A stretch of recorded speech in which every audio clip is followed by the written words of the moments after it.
Mary?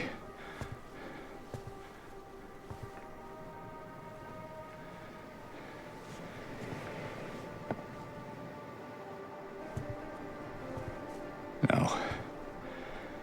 You're not. Do I look like your girlfriend? No, my late wife. I can't believe it. Your face, your voice, you could be... My name is Maria.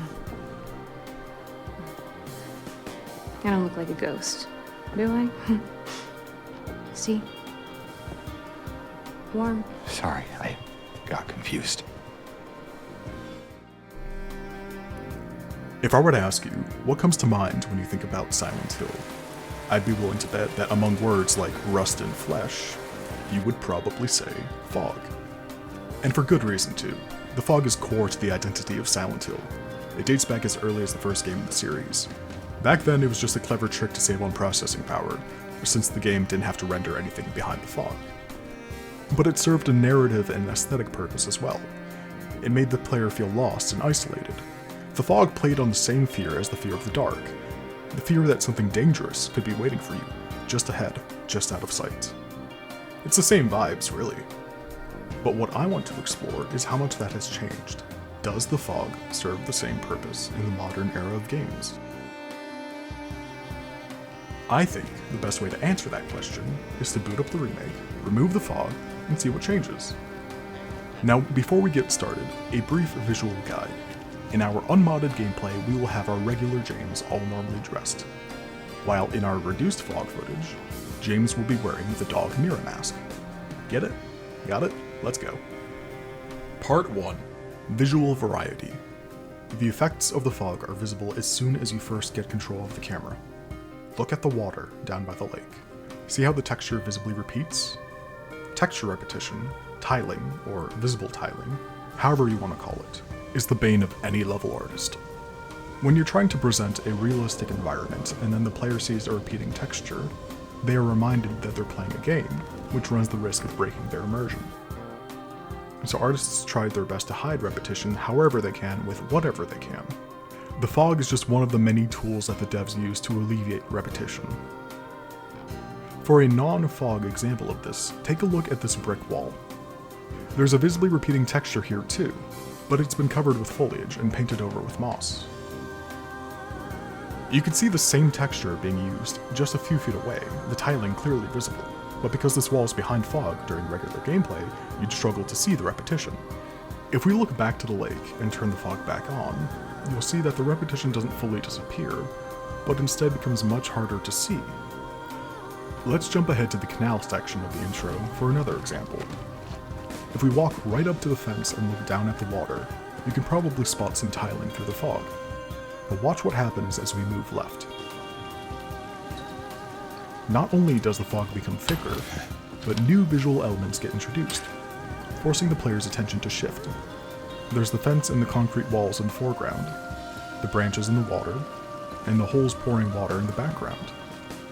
There's even a door that forces you to reposition your camera halfway through. Each of these elements is used in conjunction with the fog to give you, the player, something interesting to look at. And with all that fog in the way, you probably won't notice that the texture is repeating, or probably won't notice this tree branch being reused over and over again. You probably won't notice the same graffiti being copy-pasted 10 feet away. Now, the fog does more than just hide repetition. When you walk along Wiltsey Street, look at the houses on Lindsay Road. You can't really, can you? You could see 3, maybe 4, but no matter where you stand along this bend, there is always something in the way. A bush, a truck, a fence, add in the fog and you can't really see anything. Take the fog away though, and it's revealed that there's nothing behind the third house. The fog, plus some clever placement of a few assets, allows the devs to imply a much larger space without using as many assets. You can see this practice all over the place in game. One of my favorite examples is this auto yard near Pete's Bolorama. With the fog on, it seems like this huge lot that extends way further back, but with the fog off, you can see it's like 2 cars and a couple of tires. Your imagination does most of the heavy lifting in filling in what's behind the fog. All of that being said, up until now I've been focusing on the visual side of things, not necessarily talking about how the fog affects the player. Part 2, Player Isolation. Look at the following footage. When walking down Lindsay Street, there are these puddles of blood that are supposed to guide the player to the first enemy encounter.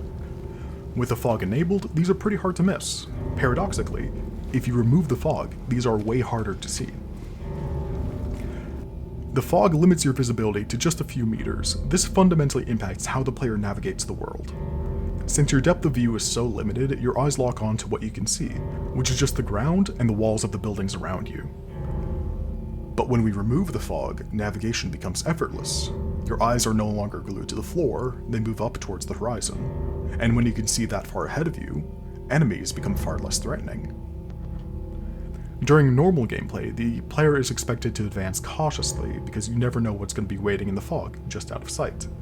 Every step forward you take is a risk because you're literally walking into the unknown. The fog is so thick that if you stand on one side of the road, you can't see the other. But if you stand in the middle of the road, you've got decent visibility of both sides.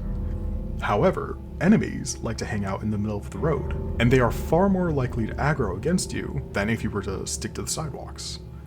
This gives the player a choice between carefully skirting around the edges of the map, or putting yourself in potential danger in exchange for easier navigation. It's an engaging trade-off. Remove the fog though, and you'll see every enemy from afar, which completely eliminates the fear when exploring. It's hard to be scared when you have time to prepare. There's also the signage.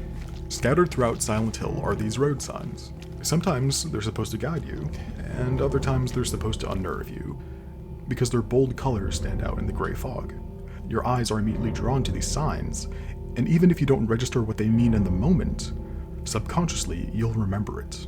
Now if we remove the fog, the signs are still there, but their effect is greatly dampened. They don't stand out as much and are far easier to overlook. Part 3, Loading.